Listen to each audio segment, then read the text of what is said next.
আর তারপরে জানাজার পরেও যদি দোয়া করেন যে আল্লাহ তাকে মাফ করে দাও, আল্লাহ তাকে মনকার নাকিরের সওয়ালে জবাব দিতে দাও, তাহলে এইভাবে দোয়া করবেন, সবাই দোয়া করবেন। কিন্তু একজন দোয়া করবেন আর সবাই আমিন আমিন বলবেন, এটা নবী সাল্লাল্লাহু আলাইহি ওয়াসাল্লাম জীবনে একবার করেছেন, প্রমাণ দেন। যদি না করে থাকেন তো করবেন না।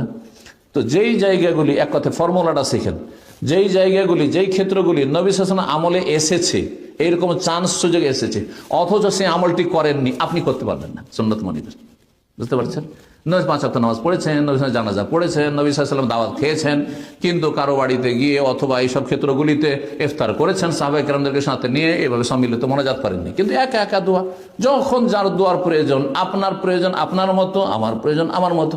আমি অসুস্থ, রোগ ভালো হওয়ার দোয়া করব, আর আপনি সুস্থ মানুষ, আপনি রুজি দরকার, রুজির দোয়া করবেন। একটা অবিবাহিত, ও বিয়ের জন্য পেরেশান আছে, বিয়ের জন্য দোয়া করবে, বউয়ের জন্য দোয়া করবে, আমি কি দোয়া করবো? অন্য কেউ দোয়া করবো, ঠিক কিনা? তার সবার গরজ আলাদা আলাদা। আল্লাহ বুঝার তৌফিক দান করেন। জি।